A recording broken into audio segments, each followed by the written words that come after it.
Hey guys, Gengarluv here, and today I have a UU battle against TheJustIndy. This is actually the third battle we've had. He's uploaded the previous two battles, and I promised him I'd upload the next one we had, so definitely go check him out. Obviously, like I said, he's uploaded two of our previous battles, and I don't know, there's something about his commentary, the way he commentates his battles and stuff that I just love. I can't get enough of. I could listen to it all day, but yeah, definitely go check him out. Looking at his team, I'm going to say that his Bronzong's his only real out-and-out wall, and that means it's really going to be important for me to try and take that out as quickly as possible. I'm looking at Zoroark as my main weapon there. Maybe if I can get sneak him in as something less threatening and get off a choice spec flamethrower, hopefully that'll be enough to be able to kill this thing fairly easily.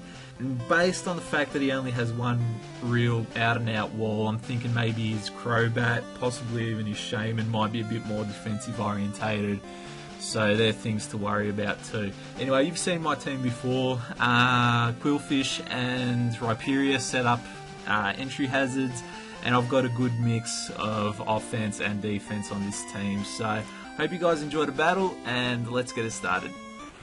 I'm not too sure what he's going to lead with, possibly his Crobat or his Bronzong. Either way, I'm not too worried. I'm just going to lead off with Rhyperior, try and set up my rocks. If he does have Crobat, I'll probably go the Rock Blast just to get rid of, just in case he taunts me. He actually leads off with his gay Marchamp, who's a lesbian. Now, I know that I can probably take a Dynamic Punch and set up rocks, but I don't really want to risk my luck trying to break through confusion. So I'm going to go out the little Pricky, get the Intimidate drop off, and that's fantastic because his Dynamic Punch just jack shit to me. His little Pricky is an absolute beast. I've said it once, I've said it twice. This guy is awesome. I love him. I don't know how he's RU because he takes on fighting Pokemon like they're nothing. Anyway, we're both going to make another double switch here. I wasn't too sure if he had the Thunder Punch, and since he's got a Life Orb, I didn't really want to stay in just in case.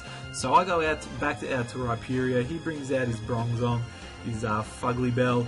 I get off my rocks as he sets up a Trick Room, and now I'm not too worried if he's going to go to Gyro Ball, because I know it's not going to hurt me, because even though it's super effective, I've got Solid Rock, I'm slow as fuck, so it's not going to do too much. I go for the Earthquake here because I know this guy, I know he likes to be tricky, and he comes up with smart little things like that, and he could have been packing the Heat Proof.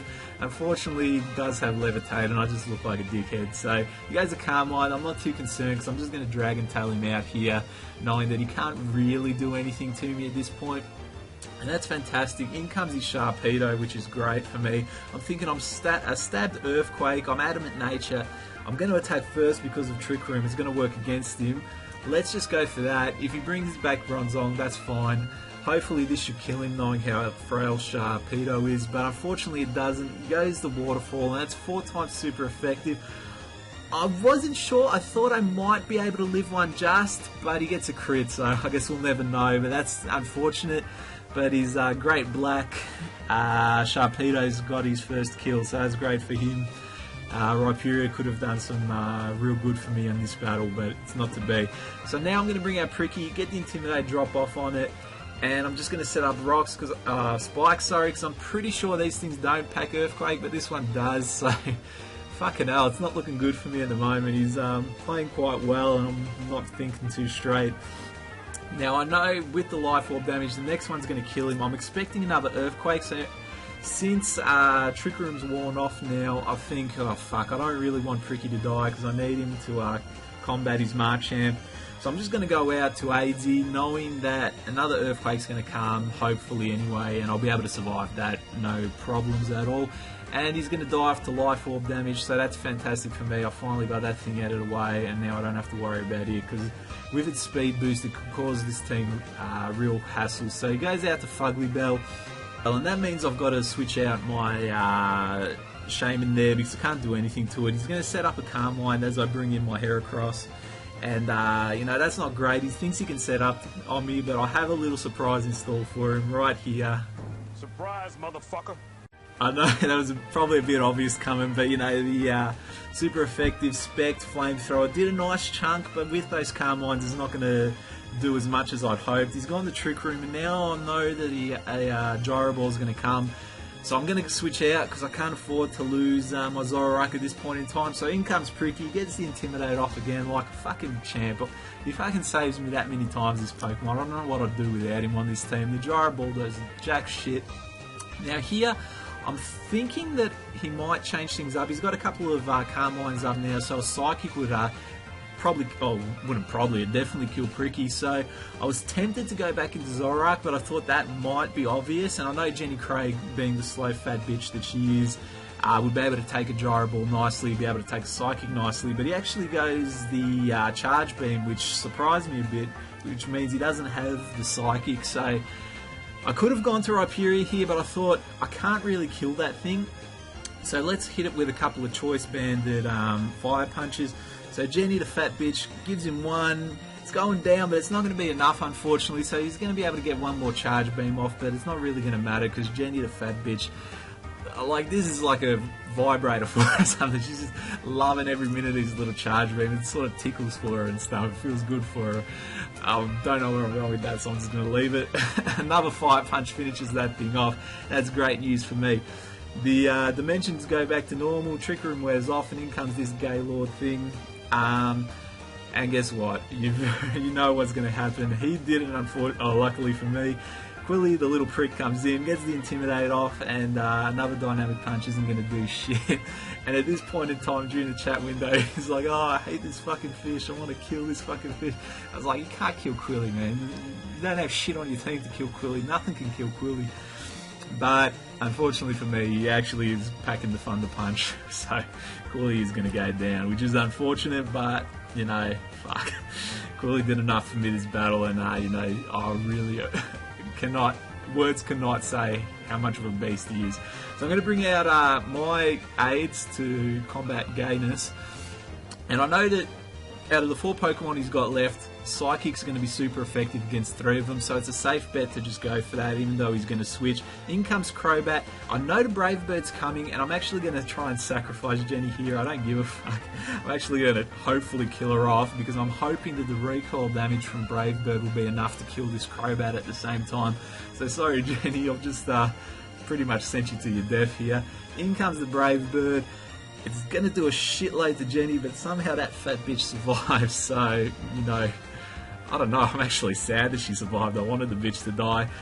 The recoil's not enough to kill him, but he's going to roost here, and that's fine by me, because I'm going to follow that up with a choice banded stab to return.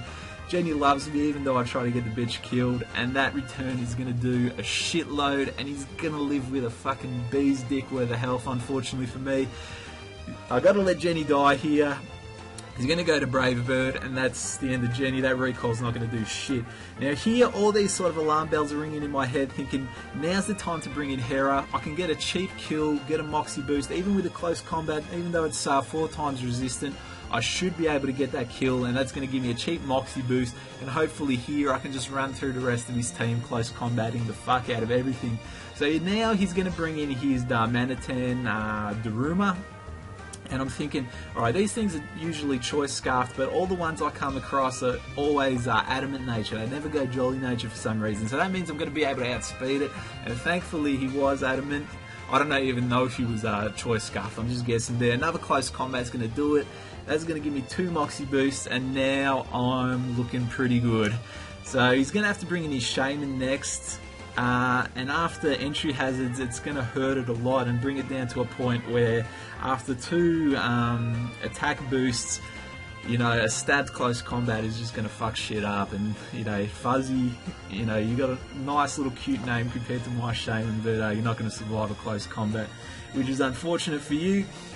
So he's going to have to bring in his last Pokemon, his I'm Gay Marchamp, and, you know, Heraboss isn't going to stand for that. He's just going to smack the living fuck out of poor Marchamp here, and that's going to be the end of the battle. So that was a good game, a really, really good game, TheJustIndy. You know, I really appreciate having the battles with you. I can't wait to have more in the future, you know. And this battle, even though it sort of, you know, died off at the end with a Heracross sweep, the first 20 odd turns of this battle were really, really good, and really, it was a really tough battle at that point in time. So, you know, full credit to you, dude.